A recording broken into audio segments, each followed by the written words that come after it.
Can we get back up in 560 now? Scott?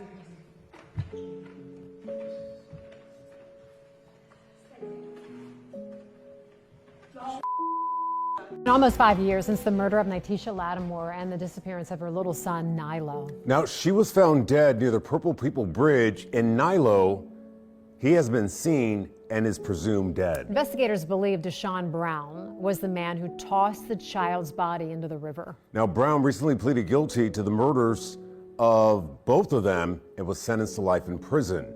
Now, the prosecutor's office is opening up the case they've built against Brown, and we've obtained new evidence now being released, and Ken Brown has more.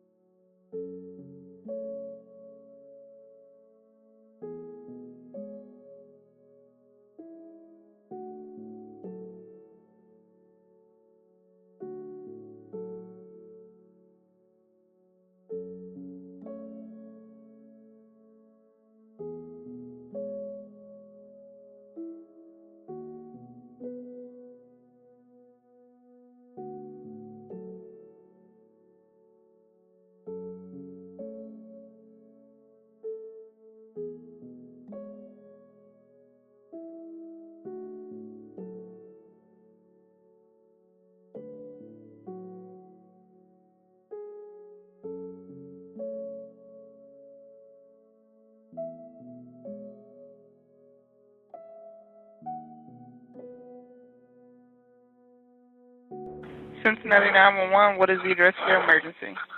I found a dead body. Somebody threw a bag, like on the edge of the bridge, and my curiosity got the best of me, so I got up there and knocked it down, and it was heavy. It hit the ground. It's like a body bag. Yeah, I'm almost 60 years old, and I've never had anything like this. Right. I never thought, this is crazy. An autopsy later confirms the woman had been stabbed to death, killed about a week before. Next to her body, police find a Paw Patrol blanket soaked in blood. As investigators work to identify her, another call comes in to police. Antonio Hughes is looking for his 3-year-old son, Nylo.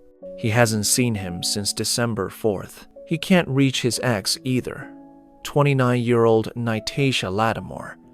No one can. She hasn't answered a call or message since the 4th. Soon, the pieces fit. The woman from the bridge is identified as Nyteisha Latimore, but her little boy, Nylo, is missing. Her aunt says Nyteisha was more like a sister, loyal, protective, the kind of person people turn to for advice. A firecracker, she says. Nyteisha was a proud mother of 9-year-old Nico and 3-year-old Nylo. The two were inseparable, always laughing, always together. Family said they were the sweetest little double act. Nylo loved to be held close, pressing his hands to his mother's face and kissing her. Though Nyteisha and Antonio were no longer together, they stayed close. He adored seeing his son whenever he could. Antonio described Nylo as a gentle, caring boy, shy at first, but full of warmth. He loved dressing up, playing with Paw Patrol and Hot Wheels, watching SpongeBob, SquarePants. If you see him right now, he would be shy, he would be nervous, he would hide. But at the end of the day, once he gets to know you, he's a sweet kid. You'd love him, he said. That same day, the story breaks. This is a WCPO 9 breaking news alert. And we are on top of breaking news right now along the Ohio River in downtown Cincinnati, where a young mom's body was dumped, stabbed repeatedly. Her 3-year-old son is still missing at this hour. There has been a frantic search for that little boy for the past several hours. Let's get right out to reporter Josh Bazan live near the Purple People Bridge. Josh, you just saw search crews pull out of the Ohio River a little bit ago. The family members, as you say, came down here where police found the body of 29-year-old Nyteisha Latimore. There's no other sign of the woman's missing son. A dive team with the Hamilton County Police Association Underwater Search and Recovery Unit combed the bottom of the Ohio River near the base of the Purple People Bridge Sunday afternoon. After more than an hour in the water, they cleared out. Cincinnati police did not provide any more information on scene. We know this is near the location where officers found Latimore Latimore after she was stabbed to death. This is 3-year-old Nylo Latimore. Cincinnati police put out a missing persons alert for the boy Saturday. Cincinnati police said the boy was last seen December 4th, and they are asking the public to help locate him. Anyone with information should call the Cincinnati Police Department. Authorities begin an intensive search boats, divers, volunteers focusing on the bridge and the riverbanks.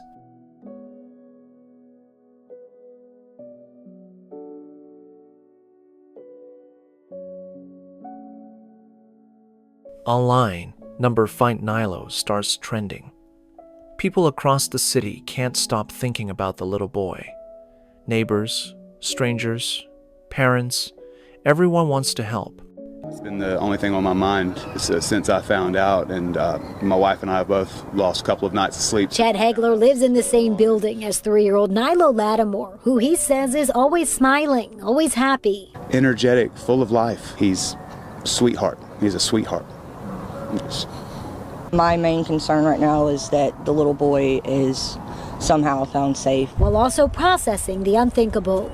Anybody dying is heartbreaking, but for a little boy to lose their mom and then not know where that little kid is it's devastating. Pay attention. You know, we've gotten into a day and age where we don't know our neighbors, we don't know who's around us, and as it's proven here, it can be deadly. Then, the search turns darker. Investigators confirm the blood on the Paw Patrol blanket belongs to Nylo. Soon after, they pull a stroller from the Ohio River. It's his. Search teams keep moving across the bridge, along the shore, through the night. Every sign points to tragedy, but no one is ready to say it out loud. Back at Nyteisha's apartment, her aunt noticed something strange near the dumpsters. Inside one of the bins, she saw a shower curtain streaked with what looked like blood. There was tissue mixed in, stained and torn. It stopped her cold. And we came across this garbage can that had some shower curtains that looked like it got blood in it.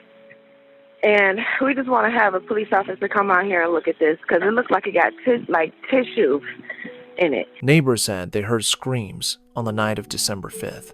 The woman who lived below Nyteisha called maintenance the next morning after seeing brownish-red water leaking through her ceiling. Police moved fast. The first name they wanted to talk to was 20-year-old Deshawn Brown. He and Nyteisha had been seeing each other on and off.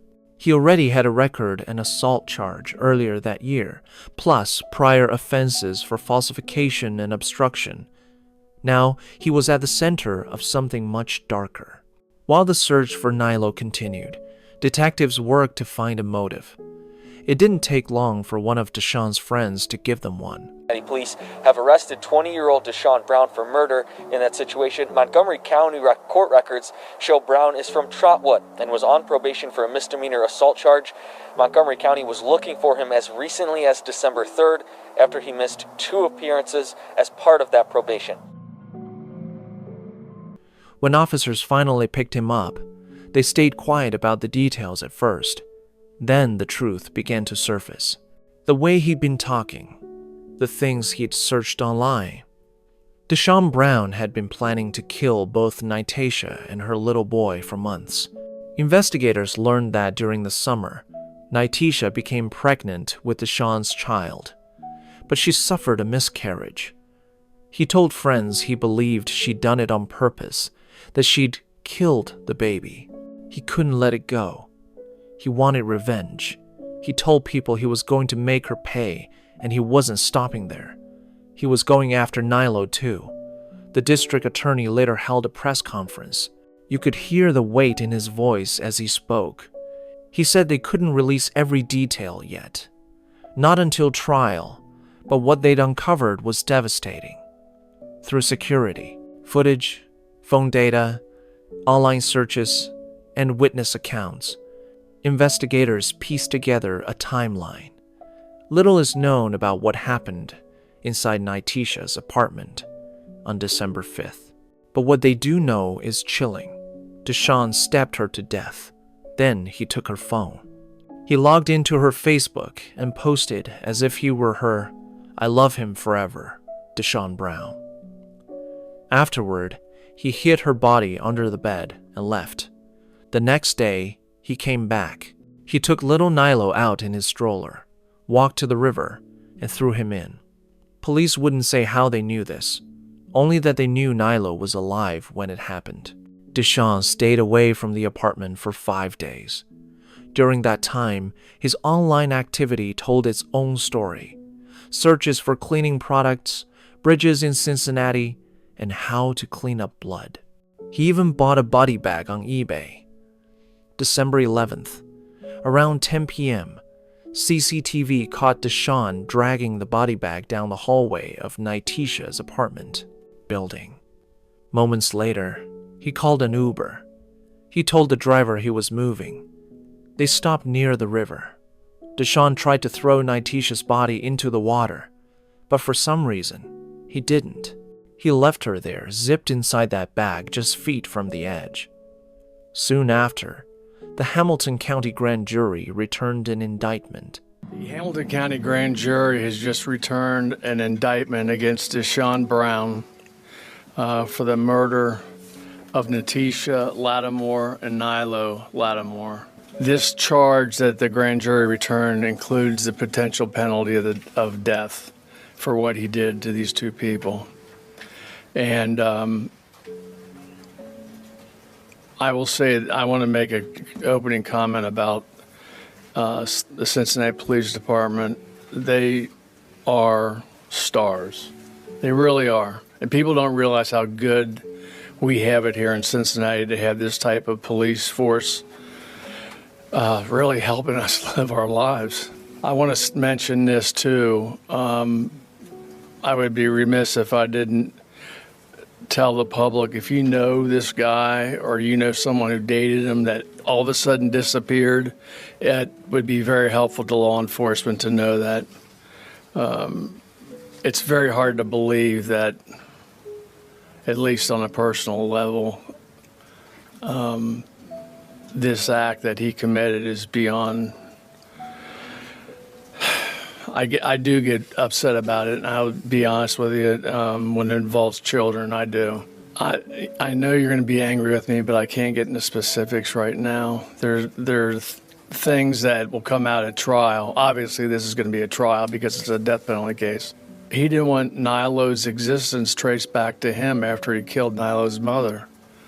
And so he made a choice.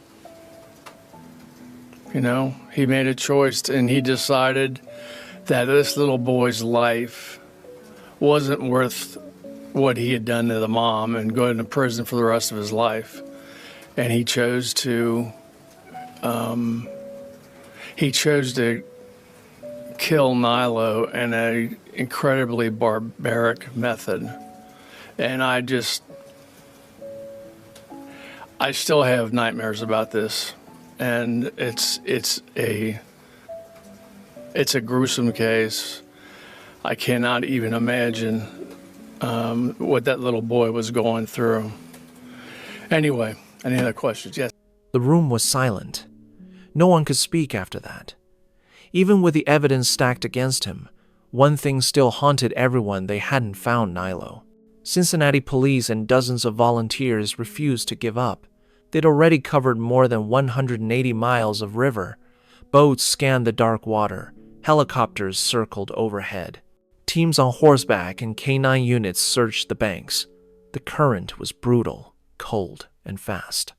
Still, they kept going. At the same time, another search was underway for 6-year-old James Hutchinson. 2 missing boys, 2 grieving families. The air around the Ohio River was thick with fear and prayer. These search crews won't be back out until it is safe to do so once again due to the weather. They have identified several locations where they'll continue. Darkness falls on the Ohio River. Incoming rain adds to the challenge. Credit be given to those that risk their lives to go into this river, which, while it looks like it's calm, is really under the water, going very, very fast, and is very a dangerous situation for those folks that are risking their lives to help me. Divers went in. They risked their lives for the smallest chance of bringing that little boy home. After days of searching, the truth no one wanted to face finally came. It wasn't a rescue anymore. It was a recovery mission. 3-year-old Nylo Latimore was presumed dead. Tracy Campbell, part of one of the rescue teams, said, "We hit all 3 states, Ohio, Kentucky, and Indiana. Mounted, drone, water patrol. We gave it our all." Antonio, Nylo's father, still couldn't let go of hope. I don't want to deal with not finding my son. Our son, me and Nyteisha's son. He's holding on the hope that one day his son Nylo Latimore will be found. I'll be at the river and just be thinking, like, wow, my son.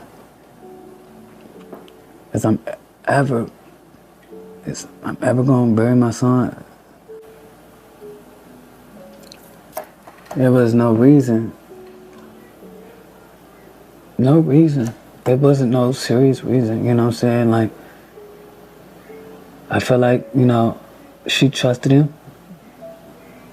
And it's messed up in the mind that, you know, that he didn't understand that she trusted him. And, you know, even with my son, that it hurt me the most. I just want people, you know, don't give up on James, don't give up on Nylo, you know what I'm saying? Just always keep me in your minds and heart, you know, like, we think about our kids every day. We want our kids home. We want at least proper burial for our kids. By the time Christmas came, the investigation had turned into a courtroom battle. Deshawn Brown was charged and soon indicted on 2 counts of aggravated murder, tampering with evidence, and gross abuse of a corpse. He pled not guilty.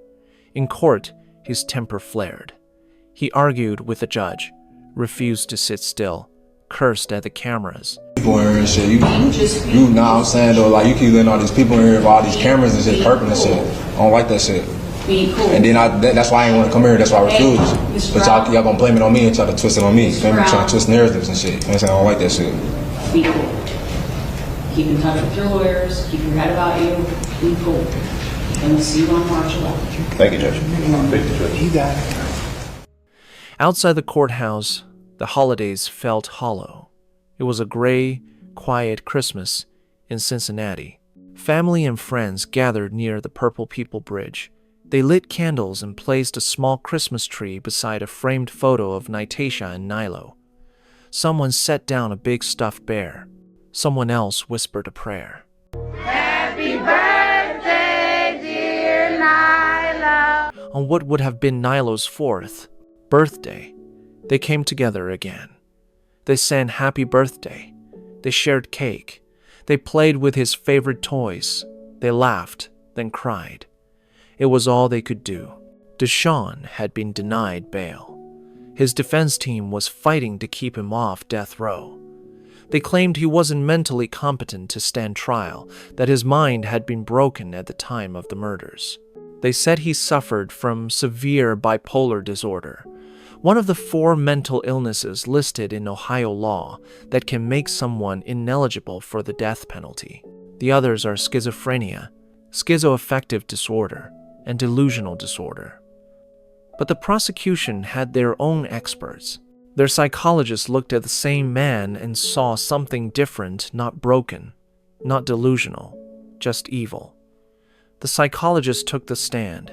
His voice was steady, clinical. I did not find any evidence from speaking with him or the other collateral sources of information of any significant disturbances of thought, mood, orientation, perception, or memory. Hamilton County Prosecutor Joe Dieters didn't hold back. He said he wasn't just seeking justice, he was seeking the death penalty. In all my years as a prosecutor, I have never seen such a cold-blooded act committed against an innocent woman and her 3-year-old baby. He made it clear mercy had no place here. Throughout the United States, there are prosecutors who have chosen to never seek the death penalty. That's not going to happen here as long as I'm prosecutor for this county. I swore to enforce the laws of Ohio. Choosing what laws to enforce and not enforce is a dereliction of duty. We will never stop searching for Nylo. But in the meantime, my office will prosecute Deshawn Brown to the fullest extent of the law for the unspeakable acts we believe he has committed. The judge agreed. The defendant's motion to exclude the death penalty due to serious mental illness at the time of the alleged offense is hereby denied. Deshawn Brown was ruled competent to stand trial. The death penalty stayed on the table. Antonio, Nylo's father, was at nearly every hearing. He sat through every detail, every photo, every word, until one day he couldn't. When Deshawn entered the courtroom, Antonio lunged. He had to be restrained and taken out. For that outburst, he was sentenced to 7 days in jail, later reduced to 3. A friend of his said quietly, everything inside him, just the pain and everything, took over. He did what I think any of us would do. It's now been more than 4 years since Nyteisha and Nylo were murdered. The case has dragged on, slowed by evaluations, hearings, and endless delays. Deshawn Brown is still waiting for trial. Another date has been set for December 2025. All A. Nylo can hope for now is that the trial finally happens. That justice, somehow, finds its way through. But one truth still cuts deeper than any sentence. Nylo's body has never been found. The chance to lay him to rest beside his mother was stolen too. The family still has no grave to visit, no goodbye. Thinking about their final moments is unbearable. Every true crime case leaves a scar, but some leave something worse, a hollow. Because some acts of cruelty are so cold, so deliberate, they stay with you. And this one is definitely one of them. Every story like this reminds us that evil doesn't always hide in the dark. Sometimes it wears a familiar face. We tell these stories not just to remember what happened, but to remember who it happened to. Nyteisha Latimore, Nylo Latimore. May their names never fade. Thank you for watching. And if this story moved you, please take a moment to like, share, and subscribe to Grave Kisses TV. It helps us keep telling the stories that deserve to be heard. Until next time, stay safe and hold your loved ones close.